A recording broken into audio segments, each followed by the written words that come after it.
ගැහැණු ළමයින්ට පිරිමි ළමයින්ට යාළුවෝ වගේ ඉන්න බැරිද? ගොඩක් වෙලාවට පේරන්ට්ස්ලා ගැහැණු ළමයි පිරිමි ළමයි අතරේ මේ යාළුකම කියන එක එන්කරේජ් කරන්නේ නැහැ. නමුත් මං කියන්නම් ඇයි පේරන්ට්ස්ලා විදියට මේ යාළු මිත්‍රකම් එන්කරේජ් කරන්න ඕනේ කියලා. ඒකෙන් දරුවට ඇති වෙන වාසි මොනවද කියලා.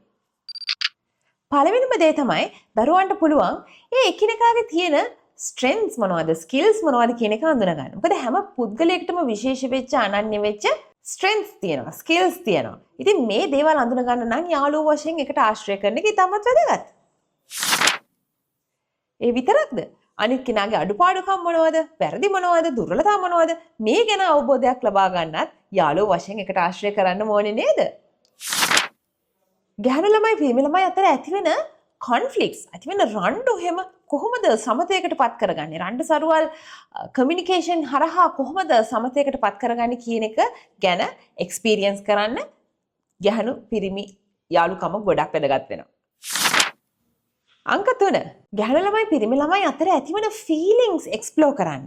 මේ දෙකොල්ල අතර තියෙන යාළුකම බොහොම වැදගත් වෙනවා. මොකද යාළුවෝ වුණාම ඒගොල්ලන්ට පුළුවන් තමන්ගේ තියෙන ෆීලිංග්ස් බය නැතුව අනිත් එක්කෙනාත් එක්ක බෙදා හදා ගන්න. එතකොට ගැහැණු ළමයි දන්නවා පිරිමි ළමයි හිතන විදිය, පිරිමි ළමයි දන්නවා ගැහැණු ළමයි හිතන විදිය.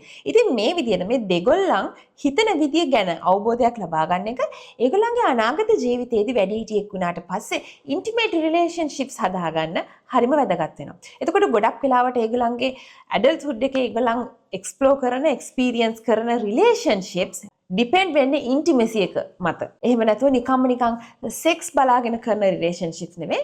ඊට වඩා එතනින් එහාට ගිහිල්ලා ඉන්ටිමසි එක තම කෙනෙක්ට රෙස්පෙක්ට් කරන විදිය, තව කෙනෙක්ව අවබෝධයෙන්, ආදරයෙන් තේරුම් ගන්න විදියට තමන්ගේ රිලේෂන්ෂිප්ස් හදාගන්න මේ දරුවන්ට පුළුවන් වෙනවා.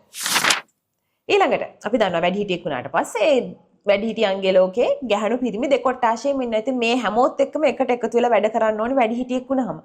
ඉතින් පොඩි කාලේදී විශේෂයෙන්ම තරුණ කාලේදී ගැහැණු පිරිමි දෙගොල්ලක් එක්කම මේ ඇතිවන ෆ්‍රෙන්ඩ්ෂිප් එක, රිලේෂන්ෂිප්ස් ගැහැණු කට්ටිය වඳුනා ගන්න, පිරිමි කට්ටිය වඳුනා ගන්න, මේ මිනිස්සයා කියන කෙනා වඳුනා ගන්න, ඒගොල්ලන්ගේ හැසිරීම්, ඒගොල්ලන් හිතන පතන විදි වෙනස් කියන එක අඳුන ගන්න, ඒ වෙනස මොකක්ද කියන එක අවබෝධ කරගන්න ගොඩක් උදව් වෙනවා. ඉතින් එහෙම අවබෝධයක් එක්ක වැඩිහිටියෙක් බවට පත් වෙන දරුවා ලෝකෙ දිහා බලන්නේ වෙනස් විදියකට. ලෝකෙ දිහා ගොඩක් සමබරව බලන්න. ඒ වගේම තමන්ගේ ඉමෝෂන්ස් ටික බැලන්ස් කරගන්න, තමන්ගේ අවශ්‍යතාවයන් මැනේජ් කරගන්න ඒ දරුවන්ට පුළුවන් වෙනවා. ඉතින් මොකද හිතන්නේ? දරුවන්ට ගැහැණු යාළුවෝ, පිරිමි යාළුවෝ එක්ක ආශ්‍රය කරන එක, එහෙමත් නැත්නම් ෆ්‍රෙන්ඩ්ෂිප් එකක් ඩෙවලොප් කරගන්න එක පේරන්ට්ස්ලා වෙන ඔයාලා වැඩිහිටියෝ වෙන අපි එන්කරේජ් කරන්න ඕනේද නැද්ද?